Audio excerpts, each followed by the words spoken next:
नमस्कार दोस्तों, मेरा नाम है विजय कुमार। आप देख रहे हैं कॉमिक्स पिटारा चैनल को। तो चलिए दोस्तों, हम लोग कॉमिक्स पढ़ रहे थे हवलदार बहादुर और पोटिया पठान। इसका पहला और दूसरा पार्ट मैंने अपने चैनल पर अपलोड कर दिया है। पहले और दूसरे पार्ट में मैंने इस कॉमिक्स को 40 पेज तक कवर कर लिया था। अब इस पार्ट में इसके आगे कहानी को शुरू करते हैं। संग्रहालय को पुलिस पहले ही घेर चुकी थी। इंस्पेक्टर खड़क सिंह भी अपने दल के साथ आया हुआ था।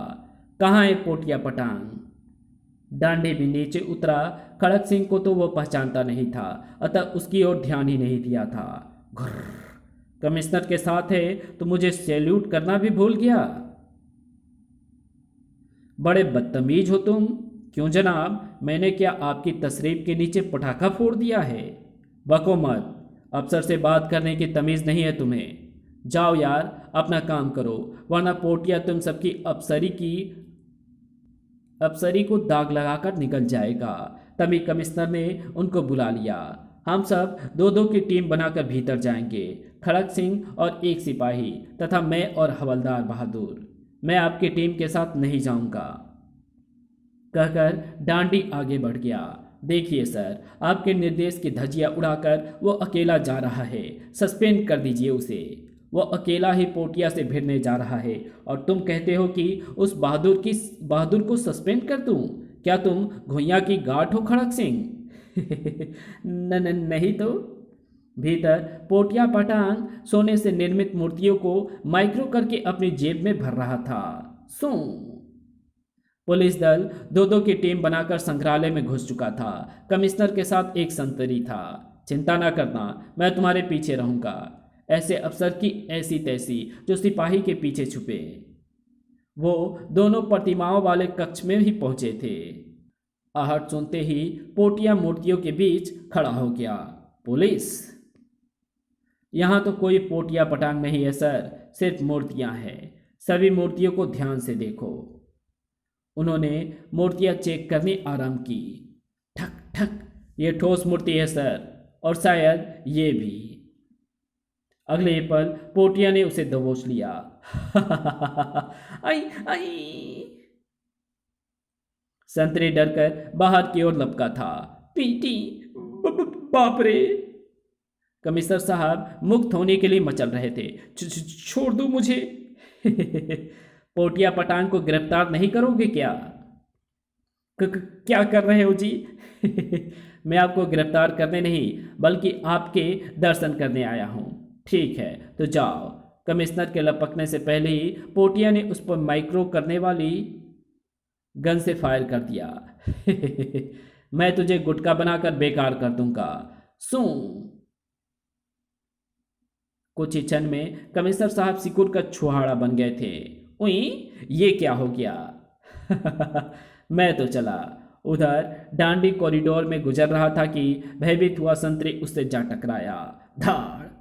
क्या हुआ तुम्हें? पु पु पु पु पु पु पु। अबे कुछ आगे भी तो बोल। पोटिया। तड़ाक। उसने हमारे कमिश्नर साहब को मूर्तियों वाले कमरे में दबोच लिया है हवलदार जी। अबे तो पहले क्यों नहीं बताया? डांडी तेजी से उस कक्ष की ओर लपका। अब पोटिया और मेरा मुकाबला होगा। उसने जोर से कक्ष का दरवाजा खोला। ठक पुई। पोटिया पटांग, सामने आओ। तभी कमिश्नर ने उनकी गन पर लैंडिंग की। ओए चूहा। डांडी ने जोर से हाथ झटका तो कमिश्नर की धड़ाम हो गई। धाड़। हाय, मर गया। ओह, मैं चूहा समझ रहा था, ये तो कमिश्नर है। पोटिया पटांग ने मुझे छुहाड़ा बना दिया है। मेरे लिए कुछ करो हवलदार। बाद में करूंगा, पहले पोटिया को देख लूं। ओए रुक जा, वरना सस्पेंड कर दूंगा। उधर इंस्पेक्टर खड़क सिंह मृत जानवरों वाले कक्ष में सर्च कर रहा था। पुलिस को देखकर पोटिया पटांग यहीं किसी जगह छुपा है, हम उसे बाहर नहीं निकलने देंगे। तभी पोटिया वहां प्रकट हुआ। तुम्हारी आंखों में धूल झोंक कर निकल जाऊंगा। ओए, खड़क सिंह से अधिक संतरी की हवा संट हो गई थी। भूत, मुझे बचाओ सर। क्या करता है बे? इस बीच पोटिया ने एनर्जी चार्ज करने वाली गन से डायनासोर के मॉडल को सक्रिय कर दिया। बाप रे, भागो सर। भागने की कोशिश में खड़क सिंह को ठोकर लगी और धाड़। डायनासोर उनकी तरफ बढ़ा चला रहा था। बचाओ! तभी डांडी ने वहां पहुंचकर फ्रिज गन से फायर कर दिया। फटाक! ओह डांडी! डायनासोर फिर से निष्क्रिय हो गया था। खबरदार पोटिया पटांग, भागने की कोशिश ना करना। ओह हवलदार बहादुर! खड़क सिंह ने चिर परिचित मूर्खता का सबूत दिया और आभार प्रकट करने की खातिर डांडी से आ लिपटा। तुमने हमें बचा लिया हवलदार बहादुर। ओए बीच में मत आओ। लेकिन तब तक बहुत देर हो चुकी थी। धाड़! उफ! उन्हें लंबलेट कर पोटिया दरवाजे से बाहर निकल गया। तुझे भी देख लूंगा डांडी। डांडे ने क्रोध की झल्लाहट में खड़क सिंह को ही ठोक दिया। टाइट कर दूंगा, तेरी वजह से वो भाग निकला। खुर्र, उई, खुर्र। तुमने मुझे मारा, अपने अफसर को मारा, मैं खाट खड़ी कर दूंगा तेरी। ओए यहाँ कोई मेरा अफसर नहीं है, मैंने तुम पागलों के बीच आकर बड़ी भूल की है। खुर्र। उधर कमिश्नर कॉरिडोर में भागा आ रहा था। मेरी मदद करो, मुझे लंबा करो। हवलदार बहादुर कहाँ हो तुम? खड़क सिंह ने जो देखा तो अपना ठहाका रोक नहीं सके। आप पिद्दी कैसे बन गए सर? हवलदार बहादुर जरा मुझे गोद में तो उठाओ। आ जाओ। डांडी की हथेली पर खड़े होकर कमिश्नर ने खड़क सिंह की नाक सेक डाली। ठक! ई! उल्लू की दुम, फाख्ता अफसर चाहे पिद्दी हो, अफसर चाहे पिद्दी हो या लंबा, उसका मजाक नहीं उड़ाना चाहिए। आई एम सॉरी सर जी, मगर मैं तो इसका अफसर हूँ। इसने इसने भी मुझे मुक्का जड़ दिया। ये तुम दोनों का आपसी मामला है, मैं इसमें कुछ नहीं कर सकता। हम आपके फैसले से खुश हुए कमिश्नर साहब, इसलिए आपको दोबारा लंबा कर देते हैं। डांडी ने अपनी गन से किरतें फेंक कर कमिश्नर को ठीक कर दिया। ओए अब मैं ठीक हो रहा हूँ। खड़क सिंह की जासूस खोपड़ी में उथल पुथल मचने लगी थी। ए तुम्हारे पास पोटिया पटांग जैसे चमत्कारी हथियार कहाँ से आए? मुझे लगता है तुम हवलदार बहादुर नहीं हो। ठीक पहचाना तुम्हें। आई मैं उनका लक्कड़ पोता हूँ। तड़ाक! घुर्र! मेरे कंप्यूटर के रिकॉर्ड ने बताया था कि तुम मेरे लक्कड़ दादा से ईर्ष्या करते हो और उसका बुरा चाहते हो। अब आज उनका यह लक्कड़ पोता तुम्हें ठीक करके रख देगा। कमिश्नर तुरंत बीच में आ गया। ए पहले ये बताओ लक्कड़ पोता क्या होता है? बेटे के और उसके बेटे को लक्कड़ पोता कहा जाता है। आए लेकिन हवलदार बहादुर के घर में तो अभी तक चूहे के बच्चे ने भी जन्म नहीं लिया, फिर ये इतने सारे बेटों के बेटा कहाँ से आ गया? सन 2195 से आया है, कहकर डांडी ने उन सबको विस्तार से सच्चाई बता दी। अच्छा अगर तुम डांडी हो तो तुमने पोटिया को पकड़ा क्यों नहीं? आपका ये चचेरा इंस्पेक्टर बीच में ना आ जाता तो पकड़ लेता, कहकर डांडी मुड़कर बाहर निकल गया। उसे रोकिए सर, मुझे लगता है वो पोटिया पटांग का साथी है और हमें मूर्ख बना रहा है। सटअप! अगर वो हवलदार बहादुर का वंशज है तो धोखेबाज नहीं हो सकता। उधर हवलदार बहादुर घर में बेचैन थे। धिक्कार है मुझ पर, मैं दादा होकर घर में छुपा बैठा हूं और मेरा पोता एक शैतान से लड़ने गया है।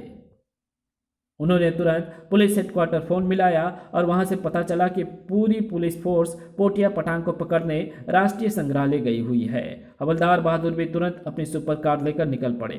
मैं तेरी मदद करने आ रहा हूं लकड़पोते। उधर पोटिया पटांग डांडी से डर कर भाग रहा था। यहां मुझे डांडी ही मुझे पराजित कर सकता है, लेकिन मैं उसको अपने निकट नहीं आने दूंगा। वो संग्रहालय के गेट से बाहर निकला तो भीतर आते हवलदार से टकरा गया। हवलदार बहादुर जल्दी में उसका चेहरा नहीं देख पाए। हवलात में सड़ा दूंगा साले। डांडी! पोटिया हैरान था कि डांडी वहां कैसे आ गया था। तुम तो अभी अंदर थे डांडी। मर गए, ये तो पोटिया है। उन्हें भागते देख पोटिया को शक हुआ, ये डांडी नहीं है। ओए रुक जा, कौन है तू? मैं डांडी का लकड़दादा हूँ बेटा, तो मुझे पकड़ नहीं सकता। हवलदार ने कार के गिर्द इतनी तेजी से चक्कर लगाए कि पोटिया पटांग चक्कर घिरनी बनकर रह गया। हवलदार सांस लेने के लिए रुके, तब भी पोटिया दौड़ता रहा। पोटिया पटांग को जब गड़बड़ का एहसास हुआ तो उसने भी हाइड्रोलिक पावर ब्रेक लगाए।